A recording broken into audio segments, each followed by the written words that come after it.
Selamat berjumpa kembali, saya Romo Gregory Harapan SPD akan membawakan renungan untuk hari Minggu biasa ke-28 tahun C 2022. Imanmu telah menyelamatkan engkau. Hari Minggu yang lalu kita merefleksikan tentang orang benar hidup karena imannya. Kita bisa temukan itu dalam diri Nabi Habakuk, Santo Paulus, dan juga para murid Yesus yang meminta kepada Yesus, "Tuhan, tambahkanlah iman kami." Sekarang kita akan melihat pengalaman Naaman, panglima Raja Aram. Naaman kembali kepada Elisa, abdi Allah, dan memuji Tuhan. Naaman menderita sakit keras. Ia sakit kusta. Dia adalah seorang panglima Raja Aram. Karena lama ia menderita kusta, maka ia datang memohon kepada Elisa agar ia tahir. Elisa menyuruh dia untuk membenamkan dirinya ke dalam air sungai Yordan 7 kali. Setelah ia tahir, ia datang menjumpai Elisa. Ia mengakui bahwa Tuhan itu ada dan hanya kepada dia sajalah Naaman menyembah. Itu bisa kita baca dalam kitab 2 Raja-Raja bab 5 ayat 14 sampai 17. Naaman disembuhkan Allah karena imannya. Allah senantiasa menunjukkan belas kasih-Nya kepada orang yang memohon kepadanya dengan penuh iman dan ketulusan. Ia menganugerahkan kepada orang sesuai dengan kebutuhannya. Naaman memohon dengan ketulusan supaya ia tahir. Maka Allah menganugerahkan pentahiran kepadanya. Kesembuhan bagi Naaman terjadi karena ia percaya bahwa Tuhan akan menyembuhkannya. Iman Naaman menyelamatkannya.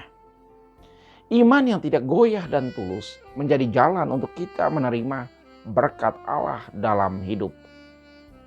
Setelah mengalami kesembuhan, Naaman bertobat dari cara hidupnya yang lama. Ia memasrahkan seluruh hidupnya ke dalam penyelenggaraan Tuhan. Penyerahan diri Naaman menjadi teladan untuk penyerahan diri kita dalam setiap hari. Iman yang teguh melahirkan pertobatan yang radikal. Iman tanpa pertobatan itu semu. Iman itu nyata dalam perbuatan. Orang benar hidup karena imannya. Yang kafir di mata manusia, justru dia yang tahu bersyukur kepada Tuhan. Itu bisa kita baca dalam cerita Injil Lukas bab 17 ayat 11 sampai 19. Datanglah 10 orang kusta menemui Yesus. Mereka tinggal berdiri jauh dan berteriak, "Yesus Guru, kasihanilah kami." Reaksi Yesus, ia memandang mereka dan berkata, "Pergilah, perlihatkanlah dirimu kepada imam-imam." Ke-10 orang kusta itu mengikuti apa yang Yesus katakan dengan penuh iman. Di tengah jalan, mereka menyadari bahwa mereka tahir. Seorang dari mereka, yaitu orang Samaria, yang menurut orang Yahudi orang kafir. Setelah melihat dirinya sembuh, ia kembali kepada Yesus sambil memuliakan Allah dengan suara nyaring, lalu tersungkur di depan kaki Yesus dan mengucap syukur kepadanya. Yang menariknya, bahwa orang Samaria menurut anggapan orang Yahudi adalah orang kafir. Tetapi justru orang kafir inilah yang memiliki kualitas hidup yang tinggi. Ia tahu bersyukur dan mengucapkan terima kasih kepada orang yang telah menolongnya. Sedangkan ke-9 orang Yahudi yang membanggakan dirinya sebagai orang beragama tidak memiliki kualitas hidup yang baik. Mereka tidak tahu bersyukur dan berterima kasih. Kepada orang Samaria yang tahu berterima kasih itu, Yesus memberikan berkat pembebasannya. "Berdirilah dan pergilah, imanmu telah menyelamatkan engkau." Pertanyaan untuk kita, adakah iman yang kita miliki membantu kita untuk memperoleh kedamaian, sukacita, dan kebebasan dalam hidup setiap hari? Mari kita menjawab itu dengan jujur serta temukan alasannya. Jika kita bertekun, kita pun akan ikut memerintah dengan Kristus. Bisa dibaca dalam surat kedua Rasul Paulus kepada Timotius, bab 2, ayat 8 sampai 13.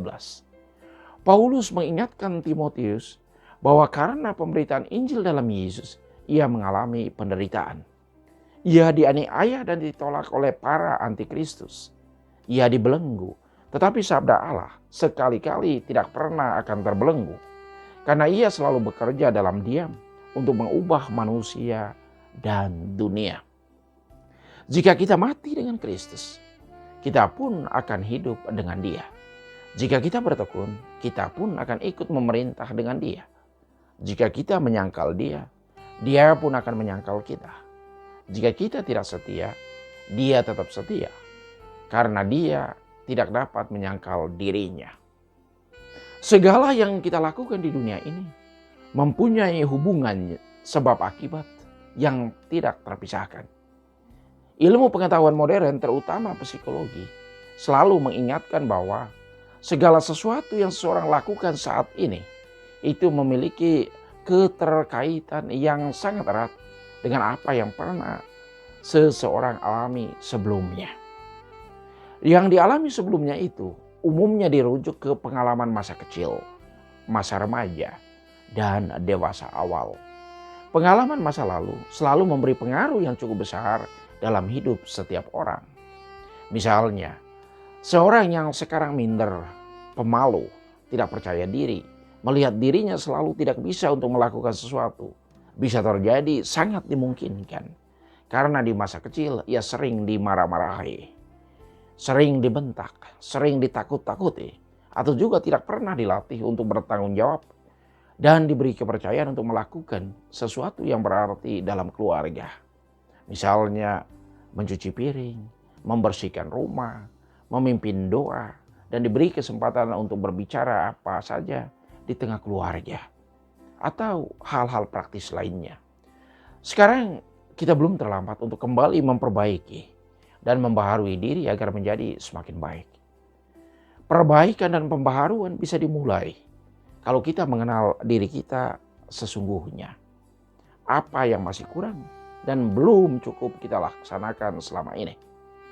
Kalau waktu kecil seseorang dibiasakan untuk disiplin, maka selanjutnya dia akan menjadi seorang yang disiplin. Kalau waktu kecil seseorang dibiasakan dengan lingkungan yang ramah, sabar, rendah hati, harmonis, pemaaf, kreatif, menghargai orang lain, dan tahu sopan santun, maka ketika ia semakin dewasa, ia menjadi seorang pribadi yang sangat berkarakter positif. Segala yang kita tanam, itu juga yang akan kita tuai. Kalau waktu kecil orang tua menyemaikan nilai-nilai, keutamaan, dan kebaikan Kristiani, maka di saat dewasa kita akan menuai keutamaan dan kebajikan yang sama. Dan bahkan dengan muatan positif lainnya yang lebih baru dan bernuansa kekinian. Mari kita terus menabur hal-hal yang baik dalam hidup ini, supaya kelak kita bisa menuai hal-hal yang baik juga. Imanmu telah menyelamatkan engkau. Tuhan memberkati.